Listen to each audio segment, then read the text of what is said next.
Chapter 1. 4 years ago, my mother texted our family group chat and said she no longer considered me her daughter because I chose to be a teacher. Last month, I stood on a stage in front of 800 people to accept Pennsylvania State Educator of the Year, and she stood up to speak as if she had always believed in me. My name is Meredith Hale. I am 43, a public school superintendent, and that night I decided whether I would let my family rewrite history in front of cameras, reporters, and my own son watching from the front row. What happened next changed everything. The night I was named Pennsylvania State Educator of the Year, my mother tried to speak for me. The ballroom at the Harrisburg Convention Center felt colder than it should have in October. There were close to 800 people seated at round tables draped in navy linen, the stage lit in gold, the state seal projected high above the podium. I sat in the second row beside my husband Daniel and our son Caleb, my hands folded in my lap so tightly my knuckles had gone pale. I am Meredith Hale, 43 years old, superintendent of the Westbrook Unified School District, and for the first time in my life, I was about to be called forward for something no one in my family had ever respected. Across the aisle in the section marked Immediate Family, I saw them. My mother, Eleanor Hale, 71, wearing a pearl necklace I recognized from every charity luncheon she had ever chaired. My older brother, Grant Hale, 50, in a charcoal suit that looked like it had been tailored that afternoon. My sister, Dr. Caroline Hale Mitchell, 47, immaculate as always, her hair smooth, her posture perfect. They were smiling. They looked proud. The announcer was still reading the introduction for another award when I felt Daniel's hand close gently around mine. He leaned toward me and whispered, "They showed up." I nodded once. I had known they would. 3 weeks earlier, a local paper had run a profile on me. It mentioned the literacy reforms we had implemented, the district budget we had stabilized, without cutting teaching staff, and the increase in graduation rates over the past 2 years. It also mentioned that I was a first-generation educator in a family of business and medical professionals. That detail had traveled fast in our town. My family did not show up for graduations, but they always showed up for headlines. 5 years ago, I would have mistaken their presence for reconciliation. That night, I knew better. I first understood the rules of my family in 2016 at a winter gala held at the Lancaster Country Club. The Hale name was printed in gold on the donor board by the entrance. My father had built a real estate development company from scratch in the 80s. My brother later joined him, expanded into commercial properties. My sister opened her dermatology practice in 2015 and quickly became the face of a new wellness wing at a regional hospital. At that gala in 2018, Caroline was honored as the pride of the Hale name. My mother stood at the podium and spoke about excellence, ambition, and legacy. I was seated at a table near the back with a few distant cousins and 2 board members I barely knew. When someone at our table asked my mother what I did, she smiled and said, "She works with kids, not teacher, not educator, not instructional leader. She works with kids as if I babysat for a living." I remember the way the silverware felt heavy in my hand. I remember smiling back, nodding politely. I told myself it did not matter. There were other moments. In 2017, when I completed my master's degree in educational leadership at Temple University, my mother declined to attend the ceremony because she had a fundraising brunch the same morning. In 2019, when I was promoted to assistant principal at Eastbrook Middle School, my brother congratulated me by saying, "That is a nice stepping stone until you figure out what you really want to do." The most honest moment came in late 2019, a few months before everything broke. We were sitting in my mother's kitchen in Hershey, Pennsylvania. The countertops were spotless. The Christmas decorations had already been arranged with professional symmetry. She poured coffee for both of us and watched me over the rim of her cup. "You are smart, Meredith," she said. "No one is denying that. But you have never had real ambition." I asked her what she meant. You could have gone to law school. You could have joined your father. Instead, you chose a small life. I did not argue. I did not cry. I stared at the steam rising from my coffee and felt something settle inside me. Not anger, not yet, just clarity. The real break came on May 17, 2020 at 10:32 in the evening. The world was already unsteady that year. Schools were navigating remote learning. District budgets were in crisis. I had just spent 3 hours on a virtual meeting with teachers trying to reassure them that we would not abandon our students. When I checked my phone, I saw a notification from our family group chat. It was titled, Hail Legacy. My mother had written, "If you choose that small life, I no longer consider you my daughter." There were no emojis, no follow-up, just that sentence. My brother responded with a thumbs up. My sister wrote, "Mom is just worried about your future." I took a screenshot immediately. I saved it to my cloud drive. I forwarded it to Daniel with no commentary. He walked into the living room a minute later, saw my face, and asked what happened. I handed him the phone. He read the message once, then again. "Are you okay?" he asked. I was not crying. I was not shaking. I felt oddly calm. "I think I just lost my family," I said. That night I blocked their numbers. I left the group chat. I deleted the thread but kept the screenshot. Evidence number 1. From 2020 to 2024, there were no phone calls, no holiday cards, no attempts at reconciliation. There were rumors that my mother told friends I had moved away and chosen a different path. In reality, I was working longer hours than ever. In late 2020, I began seeing a therapist in Harrisburg. Our sessions were not dramatic. We talked about boundaries, about inherited expectations, about the difference between disappointment and rejection. I learned to separate my worth from their approval. I did not spend hours replaying conversations. I did not script imaginary confrontations. I focused on my district, my marriage, my son. One afternoon in 2022, when Caleb was 9, he came home from school with a permission slip for a classroom visit. Parents were invited to speak about their careers. "Are you coming to talk about being a superintendent, Mom?" he asked. "Of course," I said. He hesitated, then added, "Grandma never came to see you teach, right?" "No," I answered. He nodded as if he had already suspected that.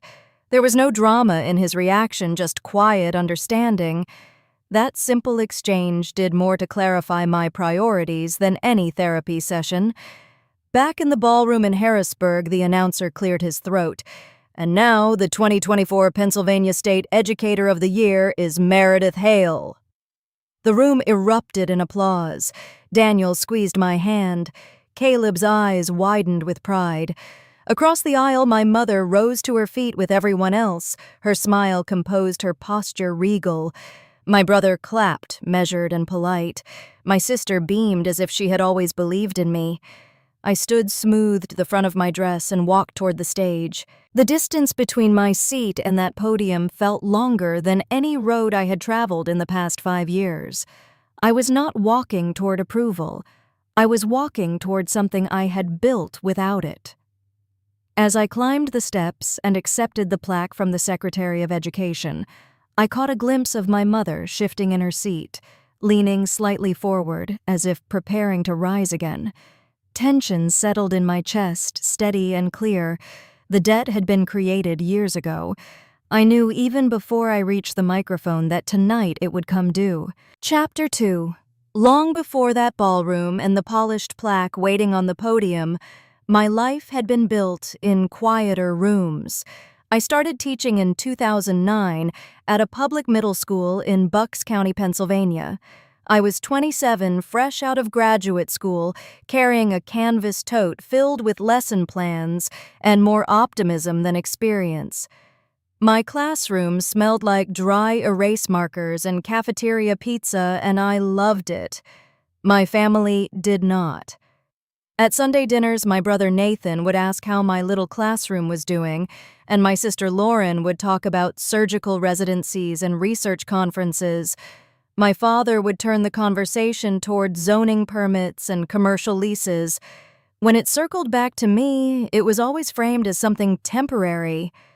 "So when are you going back to school for something bigger?" Nathan asked once in 2012. "This is bigger," I told him. He laughed like I had made a charming joke. Over the next decade, I stayed. I coached debate. I mentored first-year teachers. I volunteered for curriculum committees that no one else wanted. In 2019, at 37, I was promoted to assistant principal at Maple Ridge Middle School. It was not glamorous, but it mattered. My mother sent a single text. "Congratulations." No exclamation point. By 2022, after years of district work and long evenings reviewing policy drafts, I was appointed superintendent of Pine Valley Unified School District. 14 schools, about 9,200 students, a staff that looked to me for stability in a system that rarely felt stable. At 40, I sat at the head of board meetings in a navy blazer, listening to parents debate mask mandates and curriculum changes, knowing that leadership was not about being liked, it was about being steady. Then came 2023. The district faced a projected deficit of $3.2 million. Federal relief funds were expiring. Enrollment had dipped slightly. Headlines used words like shortfall and mismanagement even before we had presented a plan. At a March board meeting, the room was packed. Fluorescent lights hummed overhead. I stood at the podium and outlined a restructuring proposal that would preserve teaching positions by cutting administrative overhead and renegotiating vendor contracts. One board member, an older man named Richard Cole, leaned back in his chair and said, "Do you have community backing for this kind of change?" I understood what he was asking. "Do you have powerful people who will defend you if this fails?" I answered evenly. "We have teachers, parents, and students who believe in the direction we are heading. That is the community I answer to." He did not look convinced. After the meeting, as I gathered my papers, another board member pulled me aside. "Meredith," she said softly, "perception matters. People want to know you have support beyond the district." I nodded. I knew exactly what that meant. My family had influence in this county. My father had built half the office parks along Route 611. My brother's firm handled contracts for developers. My sister's clinic treated half the board's spouses, but since May of 2020, they were not my safety net. They were a closed door. In September 2024, a journalist from the Philadelphia Ledger wrote a feature about Pine Valley's turnaround. She called me a quiet reformer who stabilized a district without sacrificing classroom quality. The article included my age, my years in education, and a brief mention that I came from a prominent local family. The morning it was published, my phone buzzed with a number I had not seen in years. It was Lauren. "Mom is not well," she wrote. "You do not need to drag the past into everything. Let this be about the kids." I stared at the message for a long time before responding. "What are you talking about?" I typed. "Just do not escalate anything at the ceremony," she replied. "We are proud of you." The words felt staged. I called Melissa Torres, a reporter I had known since my assistant principal days. She had covered our budget hearings in 2023 and had become someone I trusted. "Have you heard anything about my mother being ill?" I asked. There was a pause on the line. "Ill," she repeated. "Meredith." I saw her last night at the Heritage Foundation Gala in Doylestown. She looked fine. She chaired the auction. So she is not in the hospital, not unless they serve champagne in the ICU. I closed my eyes and let the silence settle. That was the first twist. Not an apology, not concern. A preemptive warning disguised as care. 5 days later, on September 15, 2024, an email arrived in my inbox from my brother. The subject line read, "Friendly advice, Meredith." He wrote, "As a practicing attorney, I strongly recommend that you refrain from making any public statements that could be construed as defamatory toward family members. Public platforms amplify risk." I would hate to see your professional achievements overshadowed by unnecessary legal complications. There was no greeting beyond my name, no congratulations. I read it twice, then forwarded it to Daniel. He called from his office 10 minutes later. "Is he threatening you?" he asked. "Not directly. That is how he works." I scheduled a consultation with a civil attorney in Harrisburg, a man named Daniel Avery, who had spent 3 decades litigating contract disputes and reputation cases. He was 63, silver-haired calm, in a way that suggested he had seen far worse than sibling tension. We sat across from each other in a conference room that smelled faintly of coffee and paper. "Tell me what you are worried about," he said. I explained the history. The text message from 2020, the lack of contact, the recent email. He leaned back in his chair. "Do you have proof of what was said?" "Yes." "Do you intend to fabricate anything?" "No." "Then here's the principle," he said. "Truth backed by documentation is not defamation. The risk comes when emotion replaces fact.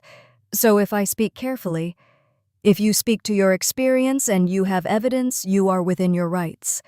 I left his office with a copy of his business card in my purse and my brother's email saved in a folder labeled Documentation. Evidence number 2. That night I sat at the kitchen table long after Caleb had gone to bed. Daniel poured 2 glasses of water and joined me. "You do not have to say anything," he said. "I know. You also do not have to protect them." That was the question that kept circling in my mind. Not whether I was wrong about my worth. I had done that work in therapy years ago. The question now was strategic. Would speaking create chaos in my district? Would silence allow them to rewrite the narrative again? I was not doubting who I was. I was weighing the cost. A week before the ceremony, Lauren sent another message. "We will be there on Friday. Front row. We are proud of you." There it was again. The word proud stretched thin from overuse. I typed nothing in response. On the morning of the award ceremony, my mother left a voicemail for the first time in 4 years. "Meredith," she said, her voice composed as always, "tonight is important. Let us not make it about old misunderstandings. Families support each other." Old misunderstandings. The phrase settled like dust. As I stood in that ballroom waiting for my name to echo across the stage, I understood something with startling clarity. They had not come to celebrate me. They had come to control the story. Chapter 3. They had come to control the story. The ballroom felt smaller now, like the air itself had thickened. The section labeled Immediate Family was only a few rows ahead and slightly to the right of the stage. My mother, Eleanor Hale, sat upright with her hands folded neatly in her lap, the pearls at her throat catching the stage lights. My brother Nathan leaned toward a man with a press badge clipped to his jacket. My sister Lauren adjusted the sleeve of her blazer and smiled with the kind of warmth she reserved for patients and cameras. I watched as Nathan extended his hand to the reporter. "We are very proud of Meredith," he said, his voice steady and polished. "Education has always mattered to our family." I almost laughed. Education had mattered when it looked like law school or medical school. It had mattered when it fit inside the frame of ambition they understood. The reporter nodded and scribbled something in a small notebook. "And you are?" he asked. "He, Nathan Hale," my brother replied. "Her older brother." Lauren leaned in. "And I am her sister. We have always supported her passion for helping kids." "Always." Daniel followed my gaze. "They look comfortable," he murmured. "They have practice," I answered. On stage, the program continued with a tribute video for a retiring principal. Applause rippled through the room. A few rows back, I noticed 2 members of the Pine Valley Board whispering to each other, glancing toward my family, and then back at me. Optics. Everything was optics. A few minutes later, the Secretary of Education stepped down from the podium and made his way along the aisle greeting guests. He stopped beside my chair. "Meredith," he said quietly, leaning closer so his words would not carry. "Just so you are aware, your mother approached the event coordinator earlier this evening. She asked whether she might say a few words if you were selected." I felt the muscles in my jaw tighten. "And?" I asked. "It is not part of the program," he replied. "We declined. Only pre-approved speakers are permitted on stage." "Thank you," I said. He held my gaze for a moment. "Security has been briefed," he added. "We will handle it if necessary." There was no drama in his tone, only policy, the kind of policy that protects institutions from becoming stages for personal theater.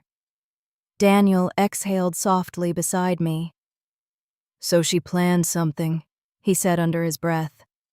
"She always plans something," I answered. My heart was beating faster now, not with fear, but with anticipation. They had expected to step into the spotlight to frame themselves as the origin story of my success. The lights dimmed slightly as the final category before mine was announced. I took a sip of water and let my mind drift just for a second to 2017. Temple University, May. A warm afternoon in Philadelphia. I stood on a platform in a black gown, the tassel on my cap brushing against my cheek. The announcer called my name as I crossed the stage to receive my master's degree in educational leadership. When I stepped down, I scanned the crowd of folding chairs set up across the lawn. Parents waved programs, spouses held bouquets, children held handmade signs. My section was empty except for Daniel and a toddler, Caleb, squirming in his lap. I had texted my mother that morning, "Ceremony starts at 2. Let me know if you make it." Her reply came at 1:47. "At a fundraiser. So proud of you. So proud from a distance." The memory flickered and dissolved as applause brought me back to the present. Caleb shifted in his seat beside Daniel and leaned toward me. "Mom," he whispered, "are they going to say something tonight?" I looked at him. His eyes were wide, curious, not anxious. I did not answer right away. "I do not know," I said finally. He nodded, accepting the uncertainty. Children have a way of reading tension without fully understanding it. I did not want him carrying the weight of my past into his own. Across the aisle, my mother stood and smoothed her skirt. She began walking toward the side corridor that led to the restrooms and backstage access. For a split second, our eyes met. She paused. I stood without thinking. Daniel touched my arm. "You do not have to," he said. "I know." But I stepped into the aisle anyway. The hallway outside the ballroom was quieter, carpeted in muted gray, lit by recessed lights. My mother was standing near a framed photograph of the Capitol building. "Meredith," she said, as if we had spoken yesterday, "you look beautiful." "Thank you." There was no hug, no attempt at one. "This is a big night," she continued. "Let us keep it that way." "What does that mean?" I asked. She tilted her head slightly. "It means we do not need to revisit misunderstandings from years ago. The past is not relevant tonight." I felt the old instinct to defend myself rise, then settle. "The past is why tonight matters," I said. Her expression tightened only for a moment. "Do not make this about the past," she said quietly. "Families support each other. That is what people need to see. People. Always people." For a heartbeat, I considered telling her everything. About the therapy. About the nights I questioned whether I was ungrateful or unworthy. About the screenshot saved in a folder on my laptop. Instead, I took a step back. "I am not asking you to say anything," I said, "and I am not promising that I will not." She held my gaze, searching for something. "You are being dramatic," she said. "No one wants a scene." Neither do I thought. Behind us, a staff member passed by carrying a stack of programs. He glanced at us, then away. The hallway did not belong to us. It belonged to the event. From inside the ballroom, I heard the host announce that the final award of the evening was coming up. My mother straightened her shoulders. "Whatever you decide," she said, "remember that our name is attached to yours." There it was again. Not concern for me, concern for the name. I walked back toward the ballroom without responding. When I re-entered, Daniel looked at my face and understood. "What did she say?" he asked. "She asked me not to make it about the past." He gave a small, humorless smile. "And is it?" "Yes," I said. "It is." We returned to our seats just as the stage lights brightened again. The MC adjusted his notes and cleared his throat. Across the aisle, my mother was already seated, her posture composed. Nathan whispered something to the reporter again, and Lauren gave a soft laugh that carried just far enough for me to hear it. They looked certain that the narrative would hold, certain that their version of support would be the one remembered. The MC began reading the introduction for the State Educator of the Year. He spoke about district reform, about stabilizing budgets, without cutting teachers, about literacy rates rising against expectations. Each sentence felt like a drumbeat. Caleb reached for my hand. Daniel squeezed the other. My pulse synchronized with the cadence of the voice on stage. "And the 2024 Pennsylvania State Educator of the Year is Meredith Hale." The room erupted. I stood. The story was about to shift. Chapter 4. I walked toward the stage with a calm I had not rehearsed. The applause rose around me, warm and sustained, but I could still hear my own footsteps against the polished floor. The Secretary of Education shook my hand and handed me the plaque.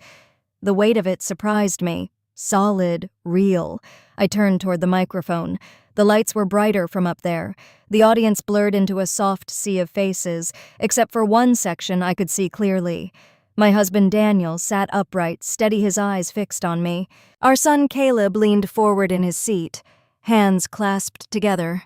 Across the aisle, my mother Eleanor sat perfectly composed. My brother Nathan had stopped whispering. My sister Lauren had straightened her spine. I adjusted the microphone slightly. "Thank you," I began. My voice carried cleanly through the room. "I am deeply honored to accept this recognition on behalf of Pine Valley Unified School District. Nothing we have accomplished over the past 2 years happened because of one person." I spoke about teachers who stayed late to tutor struggling readers. I mentioned principals who balanced budgets and compassion in the same breath.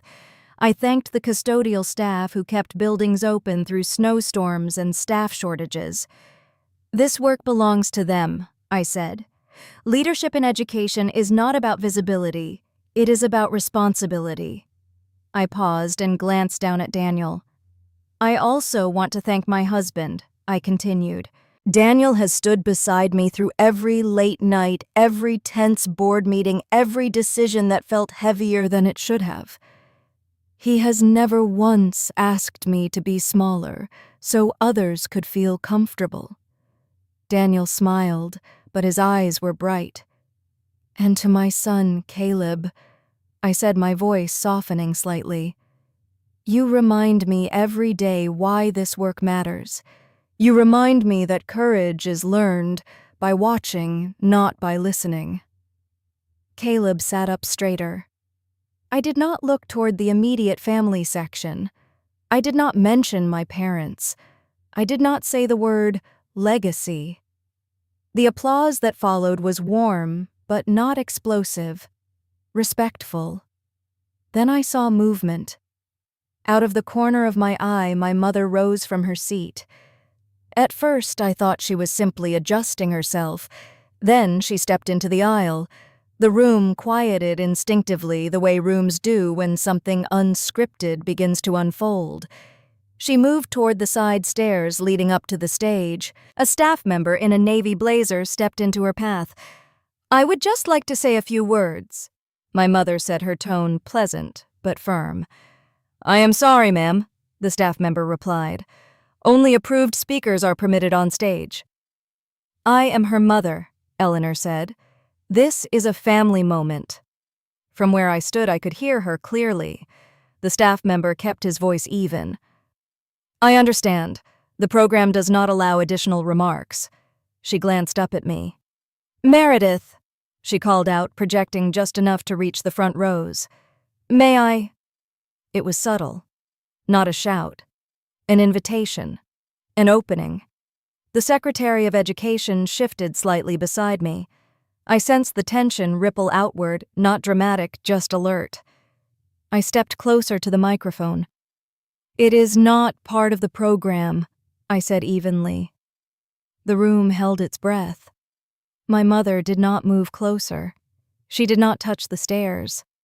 She simply stood there, framed by the aisle pearls catching the light. I would only take a minute, she said. I felt something inside me settle into place. Not anger, not revenge. Precision. 4 years ago, she had removed me from her narrative with a single sentence. Tonight, she was trying to step back in. I leaned slightly toward the microphone. 4 years ago, my mother told me she no longer considered me her daughter. Tonight, I am honoring that decision. The words left my mouth without shaking. There was silence. Not confusion, not outrage. Silence. It lasted perhaps 3 seconds, though it felt longer. I could hear the faint hum of the stage lights, the soft rustle of fabric as someone shifted in their seat. Then applause began. Not explosive, not chaotic, steady. It grew in layers, first from the middle rows, then the back, then the front. I did not look triumphant. I did not smile. I simply stood there. Across the aisle, Lauren lowered her eyes. Nathan remained still, his jaw set, his expression unreadable. My mother did not argue. She did not protest. She simply let her hand fall back to her side. The staff member gently gestured toward her seat. Ma'am, he said quietly. She nodded once and returned to her chair. I noticed something else then. 2 members of the Pine Valley Board were watching the exchange with a different expression than before. Not curiosity, recognition. The reporter Nathan had been speaking with was holding his phone at chest-level recording. The Secretary of Education leaned toward me and whispered just loudly enough for me to hear. You handled that with dignity.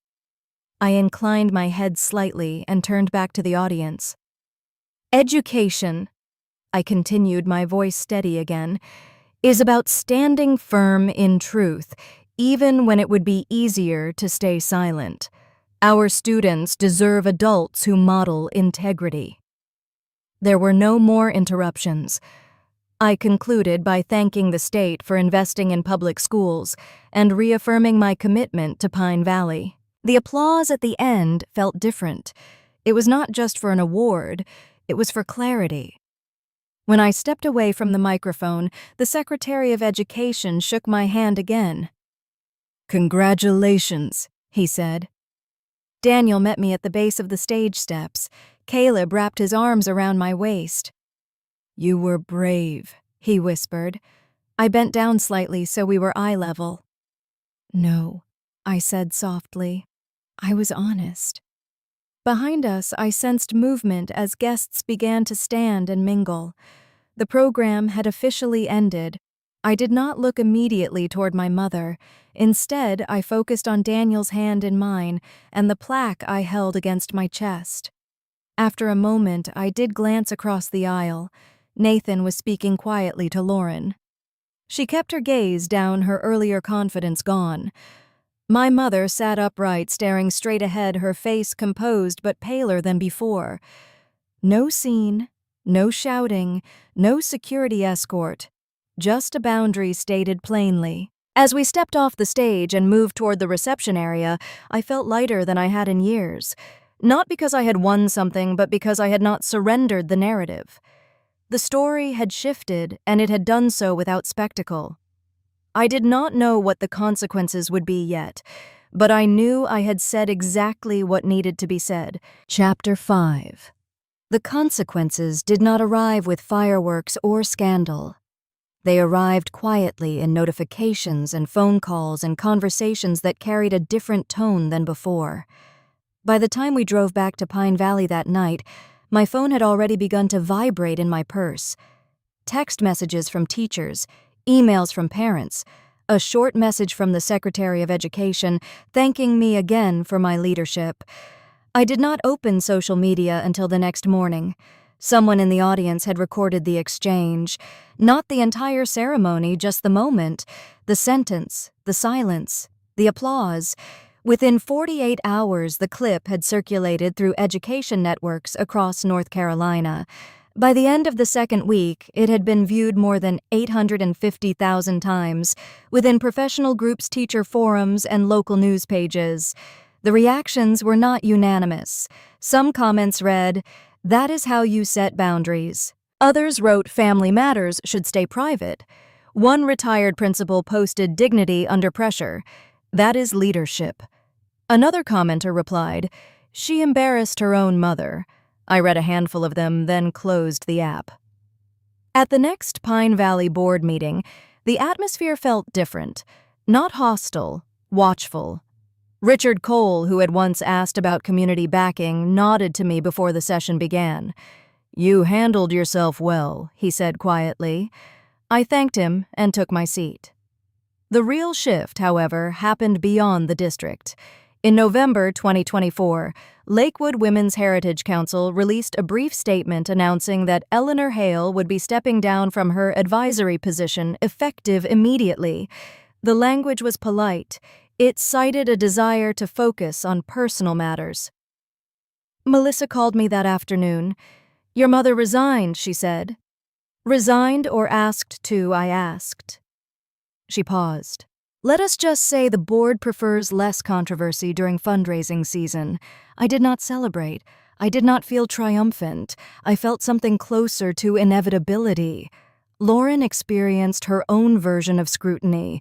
A patient had asked her during an appointment whether family values influenced her business ethics. She told me this later in a short-clipped voicemail that I did not return. Nathan sent another email in early December. "Meredith," he wrote, "this situation has escalated unnecessarily. I suggest we discuss damage control strategies. Public narratives can be redirected if handled correctly." Redirected. He still believed the issue was optics. I archived the email in the same folder that held the screenshot from 2020 and his earlier message from September. Evidence number 3 was growing without effort. January arrived colder than usual. Snow dusted the sidewalks outside our house in Pine Valley. On the third day of the new year, a handwritten envelope appeared in our mailbox. The return address was my mother's. I recognized her handwriting immediately. Careful, deliberate, slanted slightly to the right. I did not open it in the driveway.